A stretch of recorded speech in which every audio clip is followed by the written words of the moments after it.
Fala aí galera, tudo tranquilo? Mano, hoje eu tô com algo queimando no meu coração. Enquanto eu tava tendo aqui meu momento de oração e eu tava estudando a palavra e eu tava falando com Deus. Sabe, mano, Jesus é completamente diferente do tudo que a gente já viu. E eu não me canso de me apaixonar, cara, de me fascinar e de me perder em amor. E hoje eu tava lendo Mateus e pensando no nascimento de Jesus, em todos esses eventos malucos que acontecem. E é tão doideira porque primeiro Jesus já nasce cumprindo um monte de profecia, e o tanto de profecia que Jesus cumpre na vida dele é tipo assim, é matematicamente impossível. Aquilo é um milagre já, o tanto de profecia que Jesus cumpre nele. Mas Jesus nasce com toda essa movimentação acontecendo, e Jesus tem aquele nascimento tão humilde num estábulo, o rei do universo numa manjedoura. E eu acho tão doido que tem aqueles três sábios magos, cara, que olhando para a criação, olhando para as estrelas, eles conseguem dizer que alguma coisa está acontecendo. Sabe, o próprio povo de Jesus, com todas as profecias e os sinais, não se tocaram no que estava acontecendo.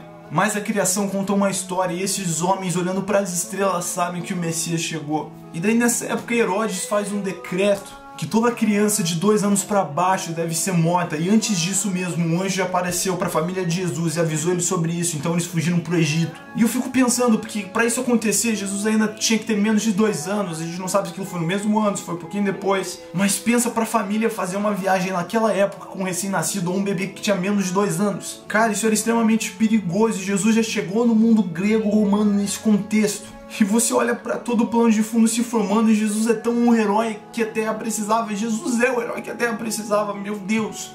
E tudo isso acontecendo. E o que me deixa maluco nesse momento é ver, tipo, tudo isso acontecendo, ver a beleza do plano de Deus, cara, e a beleza de Jesus, tipo assim, desde o nascimento. Só que o que me deixa doido é que, tipo, a história para aí. E o próximo detalhe que a gente tem sobre a vida de Jesus é quando ele tinha 12 anos. Quer dizer, pulou esses anos todos para, tipo, a adolescência de Jesus. E depois a história de Jesus no tempo quando ele tinha 12 anos. O próximo evento que a gente tem é quando ele tinha 30, quando ele aparece para ser batizado por João Batista. Cara, isso quer dizer que se Jesus viveu 33 anos, pelo menos 90,9% da vida de Jesus, a gente não tem registro, a gente não tem detalhe, a gente não sabe o que aconteceu. E por que isso me deixa doido? Porque Jesus é o maior herói que já pisou nessa terra.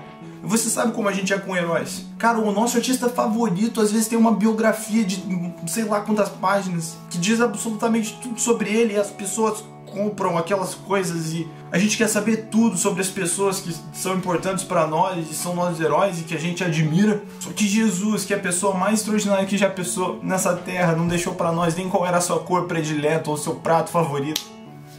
Será que ele tinha um, né? Tipo, Deus criou tudo. Mas o que eu tô dizendo é Jesus estando aqui, as únicas palavras que ele disse sobre ele mesmo é que ele era manso e humilde de coração. E mano, caraca, eu sei que a Bíblia é uma bibliografia de Jesus e desde o começo de Gênesis 1 ao final de Apocalipse, aquele livro aponta por uma pessoa, assim como toda a criação. Mas cara, me deixa doido porque eu quero conhecer mais de Jesus, mano. Sabe, todos esses eventos também nesses 3 anos de Jesus nos dizem tanto sobre quem ele é. Mano, dia após dia, amando as pessoas e servindo e se humilhando e curando. Cara, um rei que se fez pobre e serviu os outros. Um Deus que se fez homem e se entregou ao sofrimento e ao tempo.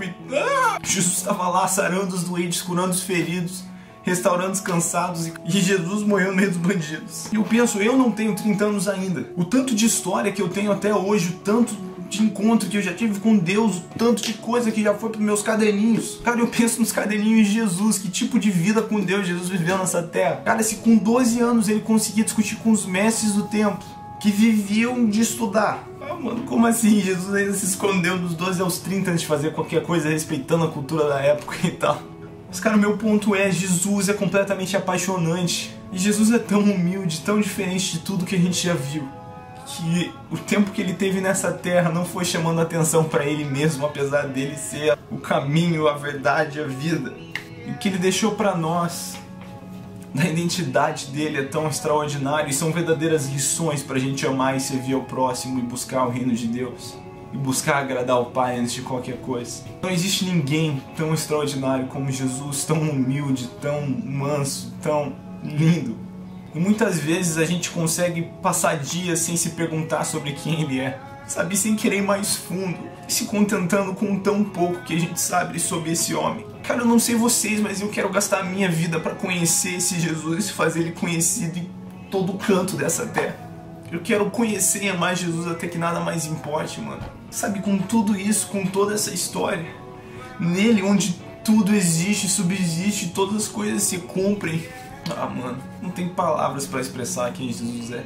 E ainda assim ele ama a gente desse jeito, ele abriu um caminho dessa maneira. Sabe, naquele dia, Jesus, que era Deus e veio pra terra pra acabar com a morte, livrar a gente do pecado. Sabe, ele experimentou tudo que tinha de errado com a humanidade, porque tudo aquilo atacou ele naquele dia. E ainda assim ele levou todo o pecado sobre si para que a gente pudesse ser livre. Nós, esse bando de ladrões, assassinos e todo tipo de pecador, por amor a nós ele veio e se entregou. Sabe, eu acho que algo muito interessante acontece naquele julgamento para soltar um prisioneiro, onde eles apresentam Jesus e Barrabás. De um lado você tem um homem, um assassino, um criminoso que provocou tantas rebeliões e fez tanta coisa de errado. Do outro lado você tem um homem inocente que não fez nada senão amar, curar e servir o seu povo. E o povo determina naquele dia que aquele assassino vai sair livre e aquele inocente vai ser condenado. E sabe, eu sou Barrabás, cara. Nós somos o prisioneiro que saiu livre naquele dia. E sabe, Barrabás podia ter saído dali sem nunca se perguntar o que aconteceu, ou sem nunca parar pra pensar no fato que Jesus tomou o lugar dele. Não só naquele julgamento, mas na sentença de morte, de pecado, que Jesus fez foi isso.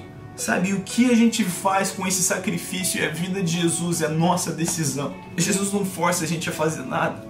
Jesus é tão cavaleiro que ele bate na porta sendo quem ele é. E a gente que tem que decidir se a gente vai abrir essa porta ou não. E fica pra nós a pergunta, o que a gente vai fazer a respeito de Jesus chamado Cristo? O que a gente vai fazer com esse sacrifício? Bom, eu vou dizer pra você o que eu quero fazer a respeito do homem que me entregou a vida dele. Mesmo sem eu merecer isso de jeito nenhum. Mas, mano, eu quero entregar minha vida de volta pra esse homem. E viver todos os meus dias em função desse sacrifício, em função da cruz. E sabe, não existe nada mais precioso, nada que vale mais a pena do que isso. O resto da vida é segundo plano pra mim.